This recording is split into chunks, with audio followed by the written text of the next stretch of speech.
আসসালামু আলাইকুম and hello everyone. আশা করি সবাই অনেক ভালো আছেন। আমিও আলহামদুলিল্লাহ অনেক ভালো আছি। আপনাদের সবাইকে জানাই ঈদ উল আজহার শুভেচ্ছা। ঈদ মোবারক। আশা করছি আপনাদের সবার ঈদ অনেক ভালো কেটেছে আর আনন্দময় কেটেছে। আজকের ব্লগটাতে আপনাদের সাথে আমার ঈদের প্রিপারেশন আর কিছু রান্নাবান্না শেয়ার করব। তো চলেন ব্লগটা শুরু করা যাক। আমি ঈদের রান্নাবান্নার প্রিপারেশন শুরু করেছি ঈদের 2 দিন আগে থেকে। বাড়ি গুছানোর কাজ, ঝাড়া মোছার কাজগুলো আগে থেকে কমপ্লিট করে ফেলেছি, যার কারণে অনেক বেশি ঝামেলা পোহাতে হয়নি। যেহেতু ঈদ উল আজহা আমরা জানি যে সবার ঘরে ঘরে চালের রুটি মাস্ট বানানো হবে। রুটির জন্য চালের গুঁড়াটা যদি বাড়িতে নিজের হাতে চাল শুকিয়ে বানানো হয় তাহলে সেই রুটি খেতে দারুণ স্বাদের হয়। আর রুটির সফটনেসের কথা তো বলাই বাহুল্য। আমি তো সবসময় চালের গুঁড়াটা বাড়িতেই করে থাকি, দোকানের রেডিমেড চালের গুঁড়াটা ব্যবহার করি না। তাই চাল ধুয়ে পানি ঝরিয়ে একদম সকাল সকাল রোদে দিয়ে দিয়েছি। এরপর করে নিচ্ছি আরেকটি দরকারি প্রিপারেশন, আদা রসুনের পেস্ট। ফ্রিজে এটা রেডি করা থাকলে রান্নাবান্না যে কত সহজ হয় তা আর বলার অপেক্ষা রাখে না। আমি এখানে আদা রসুন দুইটাই সম পরিমাণে নিয়েছি। আর আদা আমি ছিলে নিই না, কারণ আদার বেশিরভাগ পুষ্টিগুণ কিন্তু আদার চামড়ার ঠিক নিচেই থাকে। আদা রসুন পেস্ট করার সময় যদি একটু সরিষার তেল আর লবণ দেওয়া হয় তাহলে কিন্তু পেস্টটা একদম জমে বরফ হয়ে যায় না, যখন খুশি ব্যবহার করা যায় বের করে। ব্লেন্ডারে আদা রসুনের পেস্ট করে নিয়ে জিপলক ব্যাগে নিয়ে ডিপ ফ্রিজে রেখে দিয়েছি। এরপর করে নিয়েছি সরিষা আর চীনাবাদামের পেস্ট। দুইটা 1 ঘন্টা আগে ভিজিয়ে রেখে দিয়েছিলাম। তারপর বাদামগুলোর খোসা ছাড়িয়ে ধুয়ে সরিষা আর বাদাম একসাথে পেস্ট করে নিয়েছি ব্লেন্ডারে। এটাকেও জিপলক ব্যাগে নিয়ে রেখে দিয়েছি ডিপ ফ্রিজে। যখন মাংসের রেজালা বা কোরমা রান্না করব তখন এটা অনেক কাজে লাগবে। মাংস রান্নার আরেকটা উপকরণ হচ্ছে টক। 1 কেজি টক দই আছে এখানে, এটাকেও আমি জিপলক ব্যাগে নিয়ে রেখে দিয়েছি ডিপ ফ্রিজে। গরম মশলা ছাড়া তো কোরবানির মাংস রান্না করার কথা চিন্তাই করা যায় না। আমি রেডি করেছিলাম শাহি গরম মশলা। এটার এত সুন্দর স্মেল কি বলবো। সব মশলার সঠিক রেশিও আর মাপ আপনাদেরকে আরেকটা ভিডিওতে দেখিয়ে দিব। এই ভিডিওটা এমনিতে একটু বড় হয়ে যাচ্ছিল। এই শাহি গরম মশলাটা চিকেন, বিফ, মাটন থেকে শুরু করে বিরিয়ানিতে পর্যন্ত ব্যবহার করতে পারবেন। আমি এখানে 500 গ্রামের মতো বানিয়ে নিচ্ছি। এটা একেবারে যদি একটু বেশি পরিমাণে বানিয়ে রাখি তাহলে অনেক দিন ধরে ব্যবহার করা যায়। সব ধরনের মশলাগুলোকে মেপে মেপে নিয়ে সবগুলোকে মিশিয়ে নিয়েছি। তারপর একটা খোলা কড়াইয়ে দিয়ে নেড়েচেড়ে একদম অল্প আছে 6-7 মিনিট ভেজে নিয়েছি। এরপর এটাকে রেখে দিয়েছি সম্পূর্ণ ঠান্ডা হতে। এরপর গ্রাইন্ডারে গ্রাইন্ড করে নিয়েছি ধীরে ধীরে, একদম সময় নিয়ে, যাতে গ্রাইন্ডারের উপর বেশি চাপ না পড়ে। এই গোটা মশলাগুলোকে ধুয়ে নেওয়ার একদমই দরকার নেই। যেসব মশলাগুলোতে ছোটোখাটো ময়লার পার্টিকেলস থাকার সম্ভাবনা আছে সেগুলোকে আমি টিস্যু দিয়ে মুছে নিয়েছি। মজার ব্যাপারটা হলো মশলাটা বানানোর পরের 2-3 দিন আমার পুরো ঘর থেকেই শুধু এই মশলাটার সুগন্ধ পাওয়া যাচ্ছিল। কোরবানির মাংস রান্নার জন্য আর অন্যান্য রান্নার জন্য পেঁয়াজ ছিলে রেখে দিচ্ছিলাম। যদিও এই পেঁয়াজে আমার কিছুই হয়নি, পরে আরও অনেক পেঁয়াজ দরকার হয়েছে। এবারে আমি পেঁয়াজ আগে থেকে বেটে বা কেটে রাখিনি, একদম ইনস্ট্যান্ট কেটে কেটে দিয়েছি।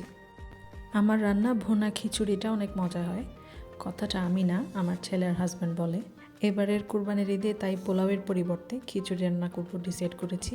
খিচুড়ির জন্য তাই আগে থেকে ভাজা মুগ ডাল ভিজিয়ে রেখে দিয়েছি।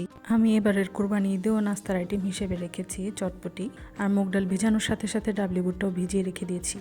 এই দুইটাই আমি রাতের দিকে ভিজিয়ে রেখেছিলাম যাতে ভিজার জন্য প্রপার টাইম পায়। আর এখন যেগুলো দেখতে পাচ্ছেন তা এর পরের দিনের ভিডিও। সেদিন খিচুড়ির জন্য গরুর মাংসটা রান্না করে রাখছিলাম আগে।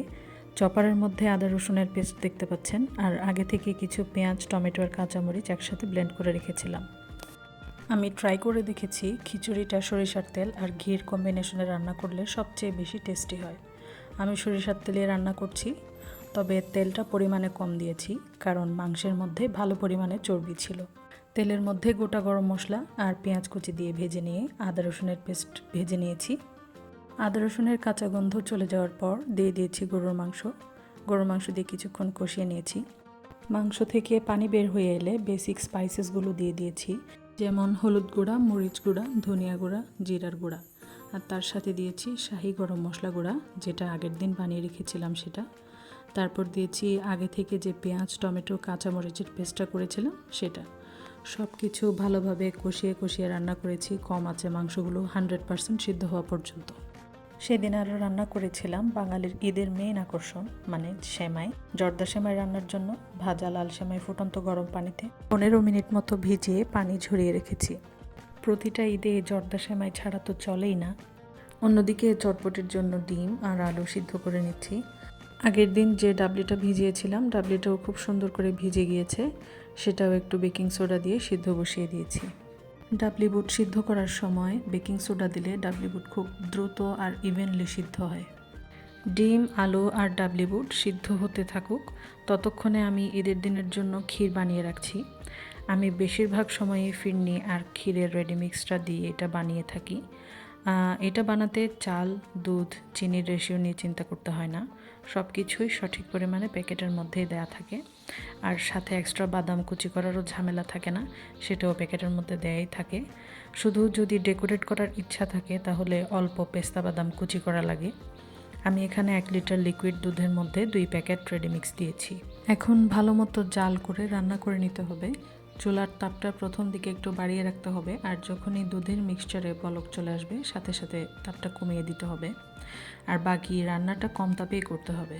আমি কফি এনজয় করতে করতে পেস্তা বাদাম কুচিটা করে নিচ্ছি। একদম ছোট ছোট করে কুচি করেছি ডেকোরেশনের জন্য। আমার ক্ষীরের মিক্সচারটা সম্পূর্ণ রেডি। এটা এখন সার্ভিং ডিশে ঢেলে নিচ্ছি। এটা এভাবেই রেখে দিলে অসমানভাবেই সেট হয়ে যেত, তাই ডিশে ঢালার সাথে সাথে আমি উপর দিকটা সমান করে দিচ্ছি। কিছুক্ষণ আগে যে পেস্তা বাদাম কুচি করে নিয়েছি সেটা উপরে দিয়ে দিচ্ছি। এটা সম্পূর্ণ অপশনাল, শুধু সৌন্দর্য বর্ধনের জন্যই দিয়েছি আমি। আমার কাছে যদি ডালিম অ্যাভেলেবল থাকতো তাহলে সাথে কয়েকটা ডালিমের দানাও ছড়িয়ে দিতাম, তাহলে আরও অনেক বেশি সুন্দর লাগতো দেখতে। এখন এটা এভাবেই রেখে দিয়েছি কমপ্লিটলি ঠান্ডা হওয়ার জন্য। ঈদ উল ফিতরের সময় একটা নতুন ডেজার্ট ট্রাই করেছিলাম। ডেজার্টটা ছিল ট্রাইফেল। এটা আমার ছেলে আর হাজব্যান্ডের খুব পছন্দ হয়েছে, তাই ভাবলাম এই ঈদেও ট্রাইফেলটা আবার বানাই। এটা অনেক মজা আর এটা বানাতেও অনেক কম সময় লাগে। ট্রাইফেলের জন্য প্রথমে কাস্টার্ড বানিয়ে নিতে হবে। এখানে আমি 1 লিটার লিকুইড দুধে কনডেন্সড মিল্ক, লবণ আর কাস্টার্ড পাউডার ভালোভাবে মিক্স করে দিয়েছি। এখন অনবরত নেড়ে নেড়ে এটাকে ঘন হওয়া পর্যন্ত রান্না করে নিচ্ছি। সাথে সুন্দর একটা ফ্লেভারের জন্য দিয়ে দিচ্ছি ভ্যানিলা এসেন্স। সেদিন আমার ছেলেও আমাকে অনেক হেল্প করেছিল। কাস্টার্ডটা কিন্তু সেই রেডি করেছিল সেদিন। এদিকে ট্রাইফেলের বাকি ইনগ্রেডিয়েন্টসগুলো আমি গুছিয়ে রাখছিলাম। নর্মাল পাউন্ড কেক স্লাইস করে কেটে নিয়েছি এখানে, আর আমাদের লাগছে ফ্রুট ককটেল। আমি এখানে ক্যানের ফ্রুট ককটেল ব্যবহার করেছি। ফ্রুটসগুলো একটা লিকুইডের মধ্যে ডোবানো থাকে, সেই লিকুইডটা কিন্তু ছেঁকে ফেলে দিতে হবে। কেকের স্লাইসগুলোকে সোক করার জন্য লাগবে সুগার সিরাপ, আমি সেটাও রেডি করে রেখেছি। এদিকে কাস্টার্ডটা ঘন হয়ে গিয়েছে। কাস্টার্ড গরম অবস্থায় ট্রাইফেল বানানো যাবে না, তাই আমি এগুলোকে ঠান্ডা হতে দিয়েছি। কাস্টার্ড ঠান্ডা হতে হতে পুডিংটা রেডি করে নিচ্ছি। পুডিং সবসময় যেভাবে রেডি করি সেভাবেই করেছি। পুডিংয়ের জন্য এখানে আমি 6টা ডিম নিয়ে নিয়েছি। ডিমগুলোকে ভালোভাবে ফেটিয়ে নিয়েছি যাতে কোনো লাম্পস না থাকে। অন্যদিকে একটা মগে কনডেন্সড মিল্ক পানিতে মিক্স করে নিয়েছি। এখানে আমি 1 কাপ কনডেন্সড মিল্কে 2 কাপ পানি দিয়ে ভালো করে মিক্স করে নিয়েছি। কনডেন্সড মিল্কের মিক্সচারটা ডিমের মিক্সচারে দিয়ে ভালো করে গলিয়ে নিতে হবে। টেস্ট ব্যালেন্সের জন্য দিয়েছি 1 চিমটি লবণ। পুডিংটা যাতে আরও ক্রিমি হয় তার জন্য দিয়েছি 2 চামচ গুঁড়া দুধ। গুঁড়া দুধটাকেও সময় নিয়ে হ্যান্ড হুইস্ক নিয়ে ভালো করে মিশিয়ে নিয়েছি যাতে কোনো ধরনের লাম্পস না থাকে। সাথে বাউন্সি আর স্মুথ টেক্সচারের জন্য 2 চামচ কাস্টার্ড পাউডার দিয়েছি। এটাকেও ভালো করে মিক্স করে নিতে হবে। আমি আগে থেকে পুডিংয়ের মোল্ডে ক্যারামেল করে নিয়ে ঠান্ডা হতে রেখে দিয়েছিলাম। এখন মোল্ডটাতে মিক্সচারটা একটা ছাঁকনি দিয়ে ছেঁকে ছেঁকে দিয়ে দিয়েছি। ডিমের যে সাদা অংশগুলো মিক্স হতে চায় না সেগুলো ছেঁকে ফেলে দিতে হবে, না হলে পুডিংটা কোনোভাবে স্মুথ হবে না। পুডিংয়ের মোল্ডের ঢাকনা দিয়ে ওভেনে ওয়াটার বাথে বেক হতে দিয়ে দিচ্ছি। 250 ml পানি দিয়ে দিয়েছি ওভেনের ট্রেতে, তারপর মোল্ডটা বসিয়ে দিয়েছি। এরপরে 170 ডিগ্রিতে বেক করে নিয়েছি ঘড়ি ধরে একদম 40 মিনিটের জন্য। 40 মিনিট পরে মোল্ডটা বের করে নিয়েছি। দেখেন পুডিংটা কত সুন্দরভাবে জমে গিয়েছে। এটাকে এখন নর্মাল তাপমাত্রায় ঠান্ডা করে ফ্রিজের নর্মাল সেকশনে রেখে দিয়েছি। এখন ট্রাইফেলটা সেট করে নিচ্ছি। যেহেতু সব কিছু আগে থেকে রেডি করাই আছে, এটা সেট করতে বেশি সময় লাগবে না। আগে ট্রাইফেলটা বোলে সেট করেছিলাম, আজকে ট্রাইফেলটা সেট করছি একটা সার্ভিং ডিশে। প্রথমে 1 লেয়ার পাউন্ড কেক বিছিয়ে দিচ্ছি। কেকগুলো সুগার সিরাপ দিয়ে সোক করে নিচ্ছি। তারপর ঠান্ডা করা কাস্টার্ড দিয়ে দিচ্ছি উপর দিয়ে। তার উপর বিছিয়ে দিচ্ছি 1 লেয়ার ফ্রুট ককটেল। তার উপর আবারও কিছু কাস্টার্ড দিয়ে দিয়েছি। এরপরে আবার 1 লেয়ার কেক, তার উপর সুগার সিরাপ, তার উপর আবারও কাস্টার্ড, ফ্রুট ককটেল। এইভাবে পুরো প্রসেসটা রিপিট করেছি সব কিছু শেষ হয়ে যাওয়া পর্যন্ত। আমার সবগুলো লেয়ার সেট করা শেষ। ডেজার্টটাকে আরও অনেক বেশি মজার আর ক্রিমি করতে উপর দিয়ে 1 ক্যান ডানো ক্রিম ভালো করে ফেটিয়ে দিয়ে দিচ্ছি। এই ক্রিমটাই মূলত গেম চেঞ্জার। এই ক্রিমটার জন্যই খেতে বেশি ভালো লাগে ডেজার্টটা। ডিশটার একদম উপরে ডেকোরেট করার জন্য কিছু ফ্রুট ককটেল আর 2-3 পিস কেক রেখে দিয়েছিলাম। কেকগুলোকে আমি হাত দিয়ে ক্রাম্পস করে নিয়েছি।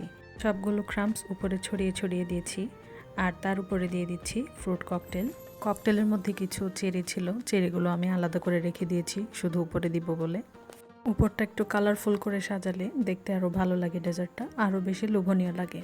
ডেজার্টটা সম্পূর্ণ রেডি করে ক্লিং র্যাপ দিয়ে র্যাপ করে ফ্রিজের নর্মালে রেখে দিয়েছি। সব ডেজার্টই কিন্তু ঠান্ডা ঠান্ডা খেতে বেশি ভালো লাগে। ক্ষীরটাকেও একইভাবে আমি ক্লিং র্যাপ দিয়ে র্যাপ করে ফ্রিজের নর্মালে রেখে দিব।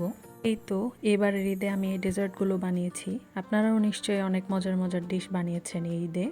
আপনারা কি কি বানালেন কমেন্ট করে জানাবেন প্লিজ। ভিডিওটা ভালো লাগলে লাইক করে দেবেন, প্রিয়জনদের সাথে শেয়ার করবেন আর সাবস্ক্রাইব করতে ভুলবেন না কিন্তু। আজ এই পর্যন্তই, পরের পর্বে দেখা হবে ইনশাল্লাহ। Keep me in your prayers. আল্লাহ হাফেজ।